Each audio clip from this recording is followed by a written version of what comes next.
Good afternoon. I'm Claire Bassett, the Vice President for Communications and Community Outreach at Baylor College of Medicine in Houston, Texas.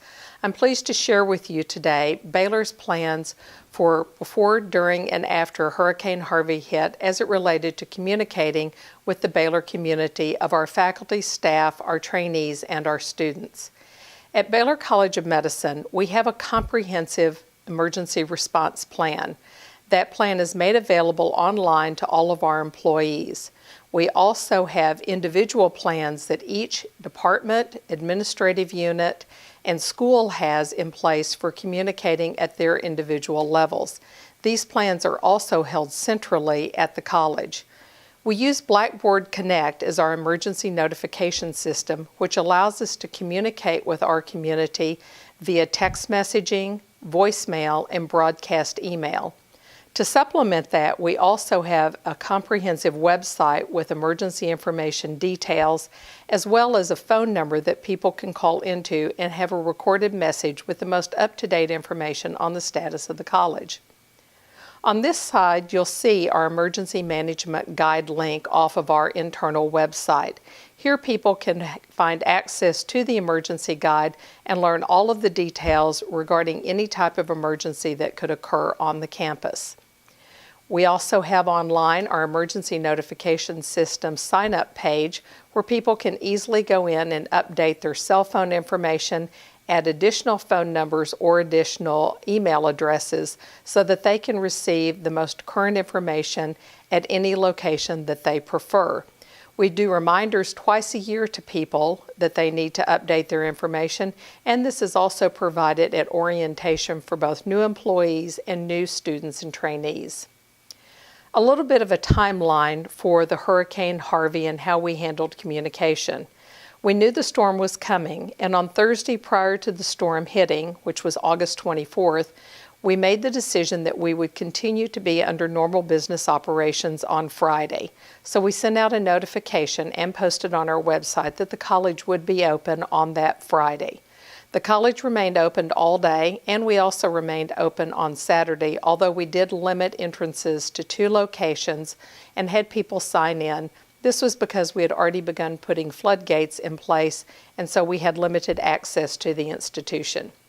The final floodgates were installed at 7 p.m. on Saturday night, just before the storm hit. This then kept all of our essential personnel in the building for the duration of the storm and closed the college campus. Based on the impact of the storm, we kept Baylor closed on Sunday, Monday, and Tuesday. On Tuesday afternoon, our emergency management team, made up of leaders from all of our mission areas, met and decided that we were in a position that we could open the school on Wednesday. We used our website as well as our emergency notification system to announce to people that we would be open on Wednesday, August 30th. We made the decision that we would not resume classes until Tuesday after Labor Day, which was September 5th, to allow our students and trainees ample time to return in the event that they had evacuated. On August 31st, Thursday after the storm, we opened all of our outpatient clinics and began seeing patients, many of whom were in urgent need of care, particularly those undergoing infusion treatment for cancer. On September 1st, we resumed normal business operations. This is just 6 days after the storm had hit. And by Tuesday, September 5th, the day after Labor Day, our classes resumed and clinical rotations resumed. This is what our website looked like on Thursday. We added a blue bar to the top of our website indicating that the college would be open on Friday under normal business operations. On Friday, we put up a website, same blue bar, but updated the information to refer people to our standard emergency information page, which provides information of what to do in the event of a flood.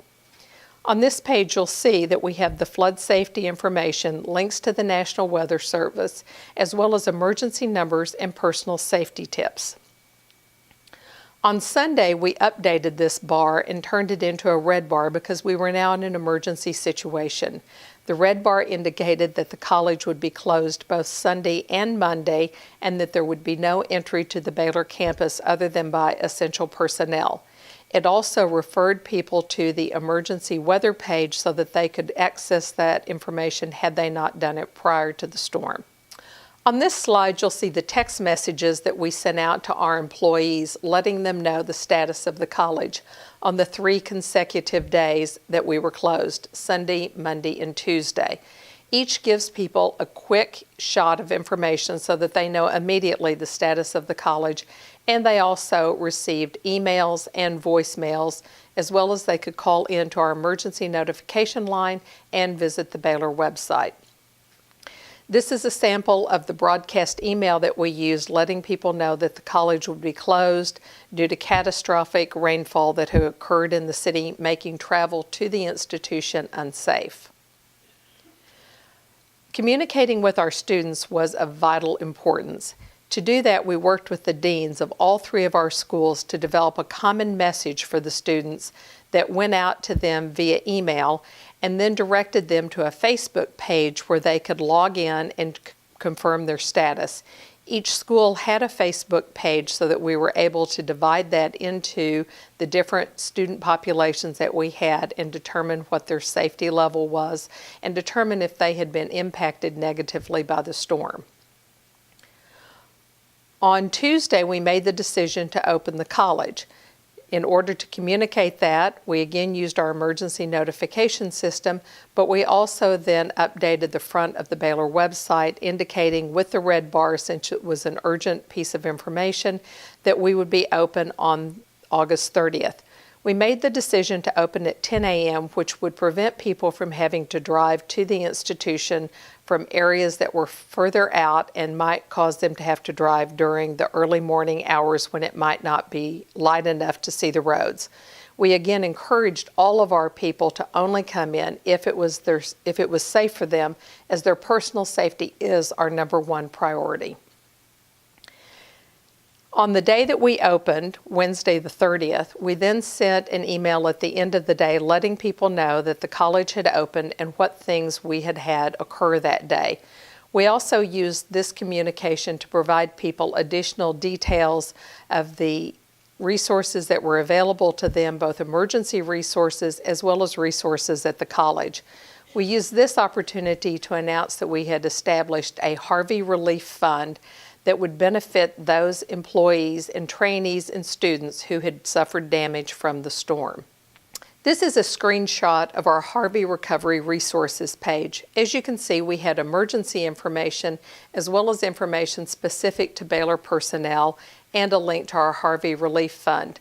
We had members of our communications team that were scouring the information online to determine what resources we could provide as a link to our employees. Things like the YMCA providing daycare, HISD providing hot meals for kids who were out of school and normally would have been needing to have meals at school. So this was both community as well as Baylor resources.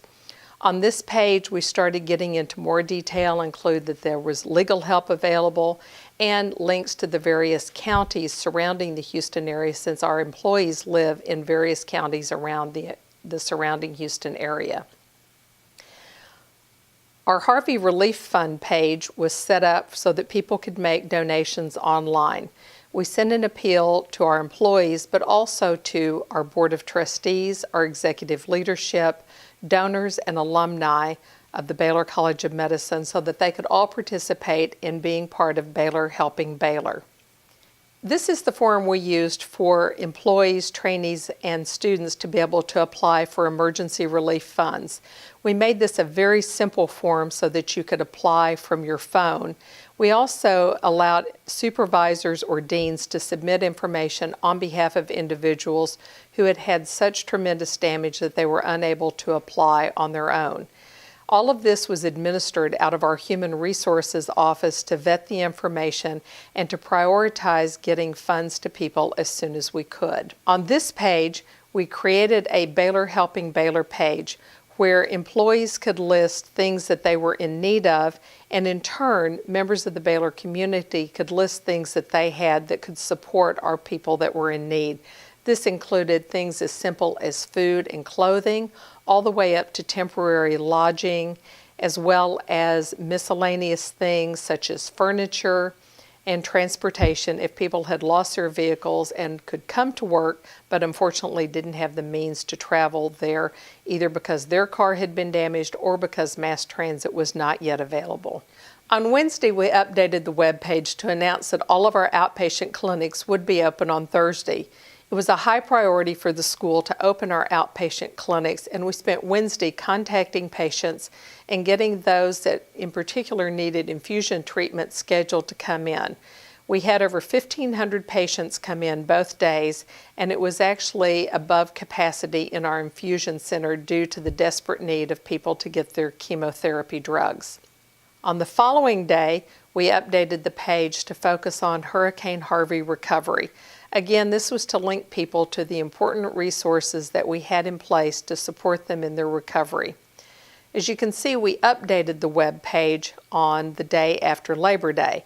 This gave us the ability to focus on important health issues related to Hurricane Harvey recovery, as well as start to identify and focus on those who what we are called Harvey heroes, those who had helped at the shelter downtown, those who had helped in their communities, and those people at Baylor who had gone out and were part of the Baylor Helping Baylor team with cleaning out houses and helping pack belongings of people who had had flood damage.